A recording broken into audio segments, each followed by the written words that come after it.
Mr. President, is the Senate in quorum call? We are not. Mr. President, later today, President Biden will be speaking in Georgia as part of a Democrats' effort to convince the American people that voting rights are under attack so that they can justify their attempt to abolish the Senate filibuster to pass their partisan election legislation.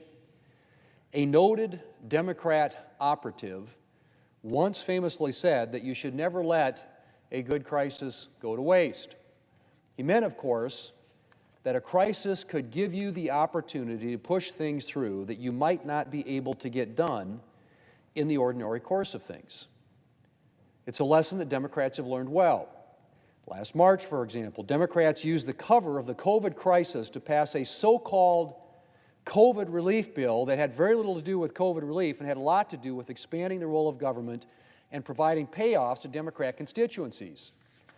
But unfortunately for Democrats, when it comes to their election legislation, there is no crisis for Democrats to exploit.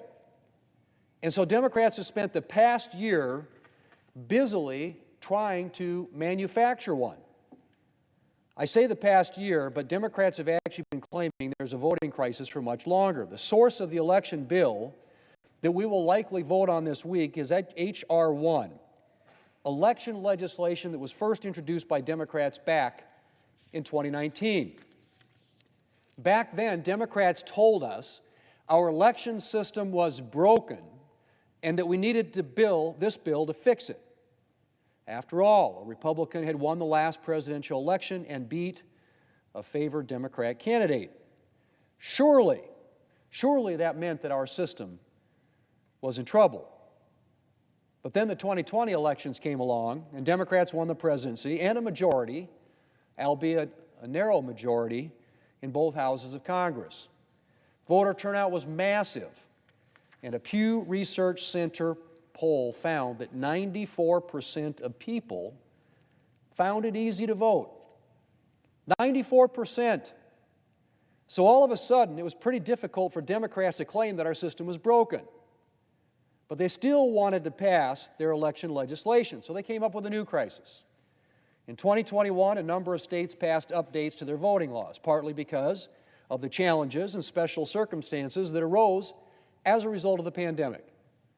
And so Democrats decided that these common sense, mainstream updates represented an unprecedented attack on voting rights.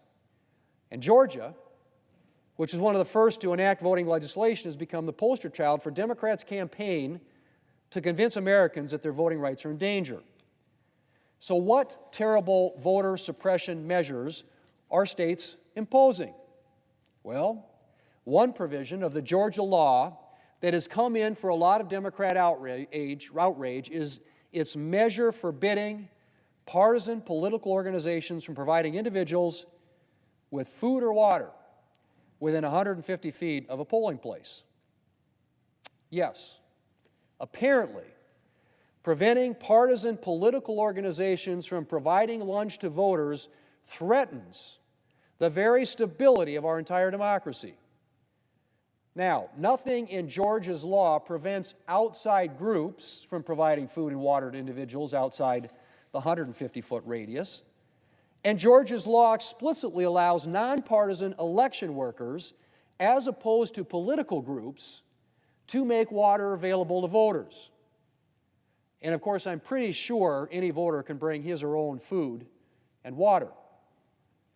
But none of that has prevented Democrats from suggesting that rules about food and water distribution at polling places represent a grave threat to voting rights. Ironically, the state of New York has a similar provision in its election law prohibiting any refreshment or provision to a voter at a polling place, except if the retail value of what is given is less than $1 and the person or entity providing it is not identified. Yet I don't see the Democrats traveling to New York to decry the threat to democracy posed by the New York legislature. Mr. President, after Georgia passed its voting law, President Biden got up and attacked the law for supposedly ending voting early to prevent working people from voting. He made that accusation repeatedly. The problem? There was exactly zero truth to his claim. In fact, as the Washington Post's fact-checker column pointed out, and I quote, "Experts say the net effect of the new early voting rules was to expand the opportunities to vote for most Georgians, not to limit them," end quote. That from the Washington Post fact-checker. Let me just repeat that, Mr. President. Experts say that the net effect of the new early voting rules was to expand the opportunities to vote for most Georgians, not to limit them. The fact-checker gave the president 4 Pinocchios, a rating the column reserves for, quote, whoppers, for his false claim that the law was designed to keep working Americans from voting. I'd also like to point out that not only is Georgia's election reform law thoroughly mainstream, Georgia's laws are actually more permissive in some respects than voting laws in some Democrat states. Georgia offers no excuse absentee voting. The Democrat leader's home state, Senator Schumer's home state, does not.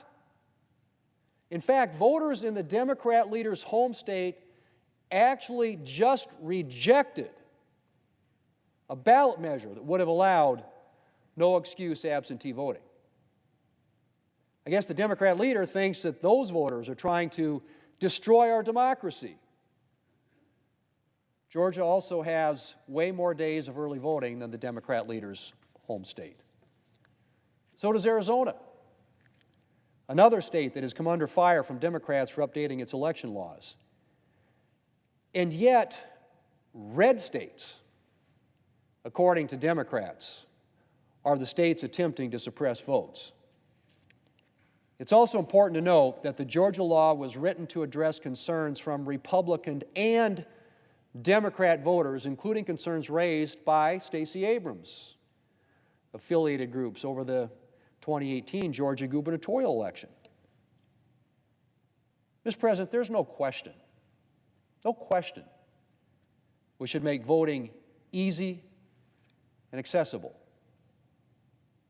But there are a lot of different ways to do that.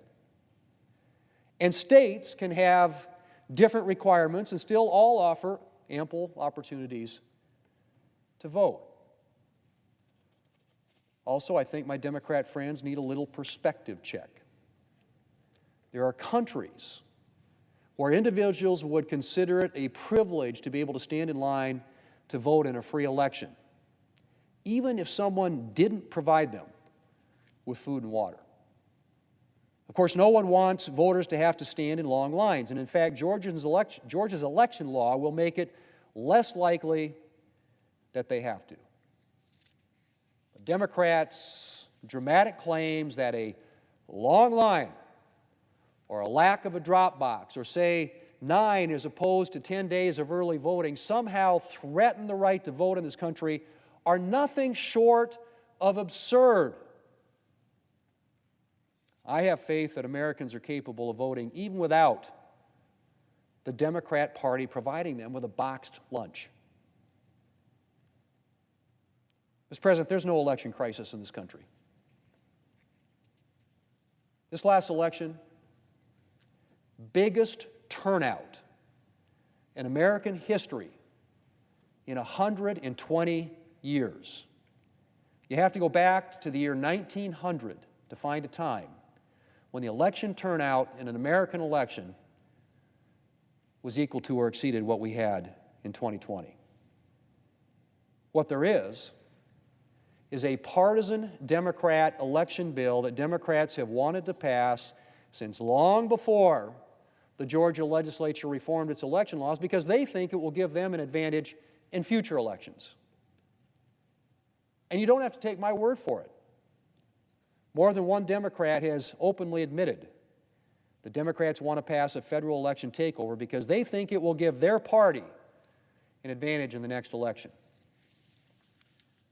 Mr. President, if Democrats were really concerned about the security of our democracy and the integrity of our elections, if they really cared about affirming Americans' faith in our electoral system, they would not be seeking to break the Senate rules to pass a totally partisan election bill on a totally partisan basis. A partisan federal election takeover is not going to do anything to strengthen Americans' faith in our system. On the contrary, it will sow mistrust and division and heighten partisanship. Instead of changing the rules to gain an advantage in the next election, I'd suggest that my Democrat colleagues instead try coming up with an agenda that would appeal to a broad majority of Americans, perhaps starting with a plan to address the inflation crisis the Democrats have helped create. That would be a far better use of their time than undermining faith in our electoral system with a partisan rules change and a partisan federal takeover of elections. Mr. President, I yield the floor. I suggest the absence of a quorum. The clerk will read.